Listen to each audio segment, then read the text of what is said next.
Welcome to the Explainer. Get ready because today we are decoding something absolutely fascinating. If you've ever looked at a traditional Vedic astrology chart, you might have thought it just looks like a random grid of numbers, letters, and mysterious symbols. But today, we're peeling back the curtain. We are going to explore the ancient, mathematically rigorous, and highly systematic mechanics behind Vedic astrology. It's not just mysticism, folks. It's literally a profound language of cosmic algebra. To the untrained eye, a standard horoscope looks incredibly confusing, doesn't it? It's just a simple square divided into smaller squares or triangles, populated by all these random digits and syllables. It immediately begs the question, Kundali mein छिपे in अंकों और अक्षरों का असली मतलब क्या है? What is the real meaning behind these hidden numbers and letters in a horoscope? Well, today we are going to translate that ancient code into plain, understandable logic. Okay, let's dive into this. Here is our roadmap for today. First, horoscope numbers. Second, planetary combinations. Third, the value of letters. Fourth, calculating planetary states. And finally, the meaning of verses. Section 1, Horoscope Numbers. Let's decode the base. Take a look at this ancient Dracana chart. Notice anything interesting? Instead of writing out the actual names of the zodiac signs, like Aries, Taurus, or Gemini, the sage Parashara simply uses the numbers 1 through 12. This is the very first key to our decoder ring. The ancients used numbers to mathematically represent the zodiac signs, simply to make complex calculations much easier. And this brilliantly illustrates how the decoder ring actually works. It's so elegant. The number 1 maps to Aries, which is ruled by Mars. The number 5 maps to Leo, ruled by the Sun. Instantly, a simple grid of numbers transforms into an intricate map of planetary rulers. So when you see a 4 sitting in a specific box of a horoscope, it isn't just a random number. It mathematically places the moon's energy in that exact specific house of your life. Section 2, Planetary Combinations. Let's look at Drishti and Yuti. Looking at the original Sanskrit text alongside its practical application on a horoscope grid, it is absolutely marvelous how systematically Sage Parashara mapped out planetary vision. Planets don't just sit in an isolated box. They actually look across the chart at other specific boxes, casting their influence geometrically. This vision is known as drishti. Notice how incredibly logical these rules of planetary vision are. These aren't mystical, invisible forces acting at random. No way. They are strict geometric relationships. Zodiac signs are categorized as movable, fixed, or common. So a planet in a movable sign will mathematically project its influence only onto fixed signs, completely skipping the adjacent ones. It's precise spatial geometry mapped right onto human destiny. Then we have Yuti, which means conjunctions. This is when planets share the exact same space in the chart. When they combine, their mathematical strengths literally add together, or in some cases, cancel each other out. As the ancient text notes, if they join in a friendly or exalted sign, the planet gains tremendous prosperity.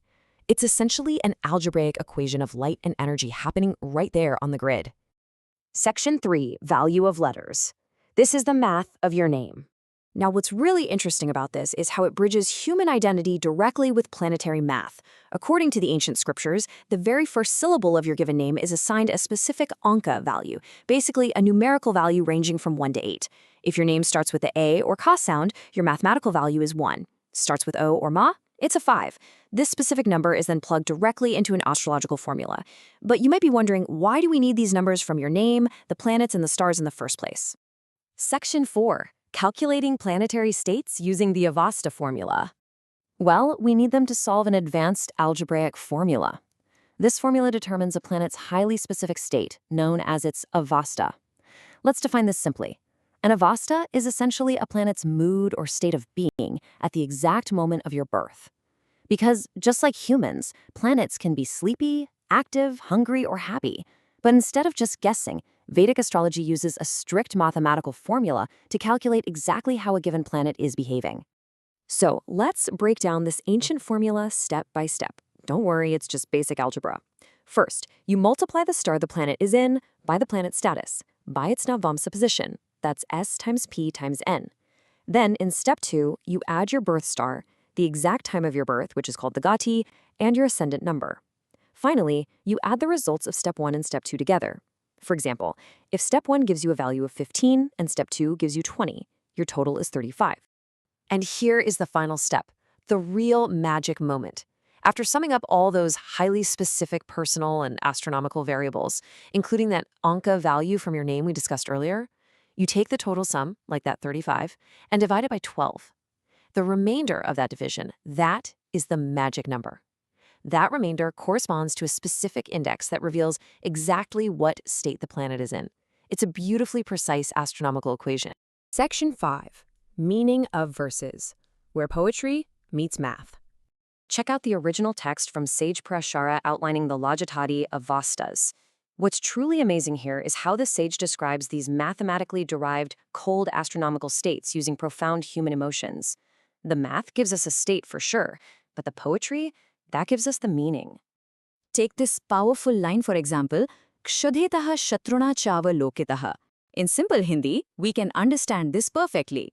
जब कोई ग्रह अपने शत्रु की राशि में होता है या शत्रु ग्रह उसे देखता है तो वह क्षुधित यानी भूखा कहलाता है. When the math shows a planet placed in an enemy's sign or it is locked in the geometric vision of an enemy, that planet is declared kshudhita, literally meaning hungry. Let's compare these states to see the direct cause and effect. एक क्षुधित या भूखा ग्रह संघर्ष पैदा करता है. A hungry planet, sitting mathematically in an enemy sign, lacks the energy to provide good results.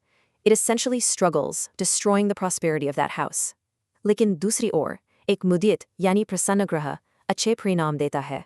A happy or mudita planet, calculated to be sitting in a friendly sign or conjunct with a benefic like Jupiter, completely thrives and brings massive prosperity.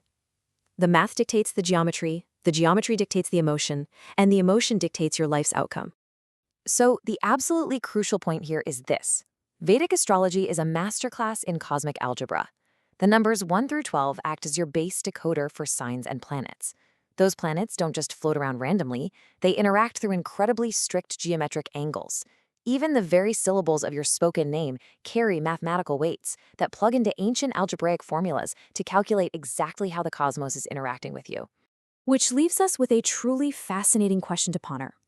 If ancient mathematics can map the vast skies down to the very syllables of our names, calculating our cosmic states through profound algebra, what other codes remain hidden in the cosmos just waiting to be calculated?